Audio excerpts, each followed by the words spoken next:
خواتین و حضرات کی خدمت میں سویڈن کے دارالحکومت اسٹاک ہوم سے عارف کسانہ کا اسلام پہنچے۔ آج 15 نومبر اور ہفتے کا دن ہے۔ آپ کی خدمت میں سویڈن کی ڈائری پیش خدمت ہے، جس میں سویڈن سے 9 اہم خبریں اور یہاں کے حالات حاضرہ پیش کیے جائیں گے، جو نہ صرف سویڈن میں رہنے والے لوگوں کے لیے بلکہ دیگر ممالک میں جو لوگ مقیم ہیں اور ان کو سویڈن کے حالات سے دلچسپی ہے، ان سب کے لیے بھی بہت دلچسپی کا باعث ہوں گی۔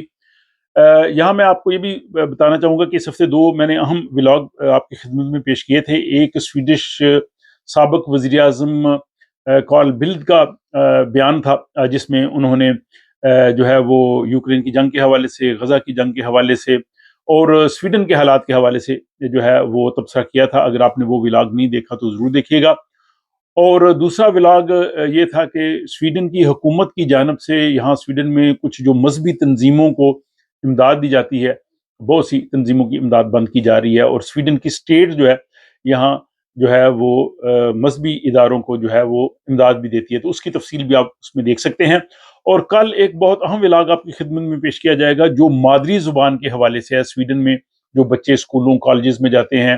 یہاں کا سسٹم کیا ہے، بچوں کو کیا حق حاصل ہے، مادری زبان ہونی چاہیے یا نہیں ہونی چاہیے، تو اس کی تمام تر تفصیلات ان والدین کے لیے بہت دلچسپی کا باعث ہوں گی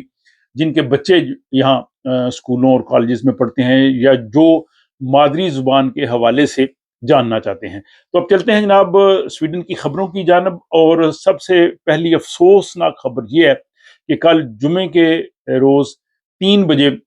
اسٹاک ہوم کا جو مرکزی علاقہ ہے، مشرقی علاقہ، اوسٹرا اسٹیشن یہاں پہ ہے، یہاں جو KTH Royal Institute of Technology اس کے قریب، وہاں پہ ایک ڈبل ڈیکر بس جو ہے وہ بس سٹاپ پہ جو ہے وہ چڑھ دوڑی، اور جس میں 3 افراد جو ہے وہ ہلاک ہوئے اور 3 افراد زخمی۔ بس کے ڈرائیور کو بھی پولیس نے گرفتار کر لیا، وہ بھی ہسپتال میں ہے، اس سے پوچھ گچھ جاری ہے۔ ابھی تک یہ واضح نہیں ہو سکا کہ حادثہ کیوں پیش آیا۔ بہرحال اس کو دہشت گردی کا واقعہ قرار نہیں دیا گیا، اس میں ڈرائیور کی جو ہے وہ غلطی ہے۔ وہ 2 گھنٹے بس چلانے کے بعد وہ ریسٹ کے لیے آ رہا تھا، بس میں مسافر سوار نہیں تھے، لیکن جو سٹاپ پہ کھڑے تھے وہ جو ہے اس میں کچلے گئے۔ تو یہ ایک بہت سانحہ ہے، اور میرے خیال ہے 30 سالوں میں میں نے پہلی دفعہ اس طرح کا واقعہ جو ہے یہاں اسٹاک ہوم میں دیکھا ہے۔ اس پہ یہاں پہ بہت لوگ جو ہیں وہ سوگوار ہیں، اور جو لوگ اس حادثے میں ہلاک ہوئے ہیں ان کے لواحقین سے بھی جو ہے اظہار ہمدردی ہے۔ اور سیکورٹی کے حوالے سے خبر یہ ہے کہ سویڈن میں اسکولوں کی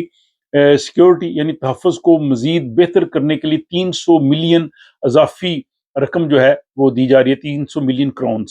اور یہ دراصل یہاں ایک وسطی شہر اوریبرو، آپ جانتے ہیں کہ وہاں پہ ایک واقعہ پیش آیا تھا جس میں 10 جو وہاں کے اسٹوڈنٹس تھے وہ اس میں مارے گئے۔ تو اس کے بعد اب جہاں اسکولوں کی جو سیکیورٹی ہے اس میں اضافہ کیا جا رہا ہے، اور 290 میں سے جو ہے 270 میونسپلٹیز ان کو اضافی فنڈز دیے جا رہے ہیں تاکہ وہ اسکولوں کا تحفظ کا نظام جو ہے وہ بہتر کر سکیں۔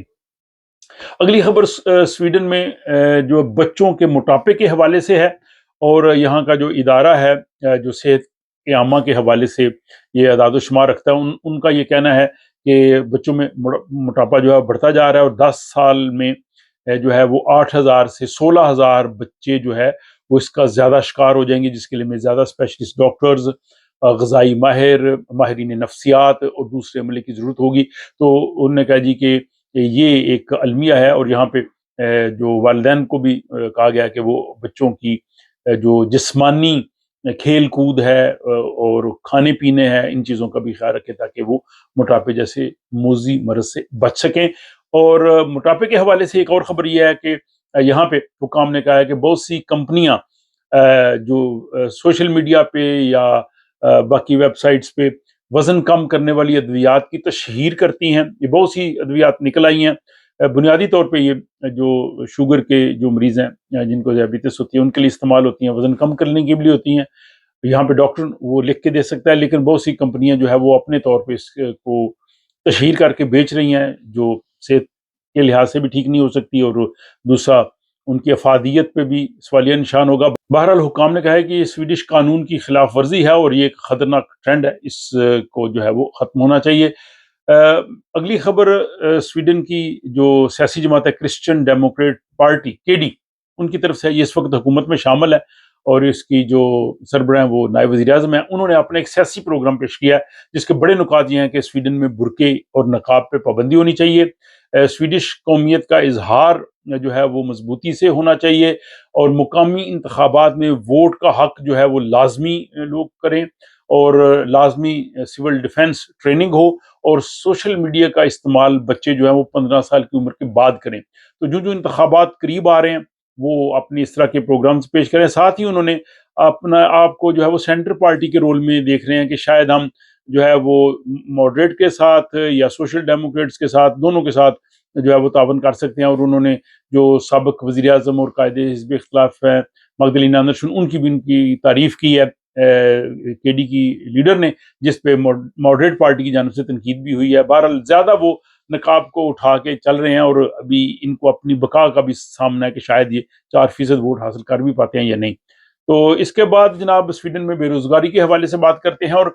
یہاں پہ 2 سرکاری اداروں نے مختلف اعداد و شمار دیے ہیں۔ جو شماریات کا ادارہ ہے ایس سی بی، اس نے کہا ہے کہ سویڈن میں بے روزگاری 9% ہے، لیکن جو یہاں پہ روزگار مہیا کرنے والا ادارہ آربیٹس فار میڈلنگ، دفتر روزگار کہہ لیں، اس نے کہا جی کہ یہ 6.8% ہے۔ اب دونوں میں فرق کیوں ہے؟ تو اس فرق کی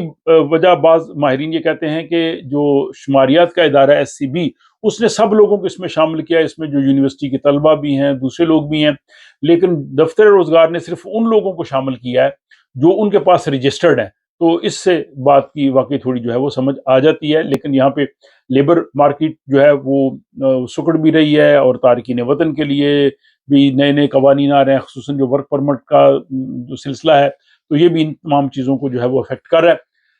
اگلی خبر سویڈن کی جو سینٹر پارٹی ہے، اس کی جو نئی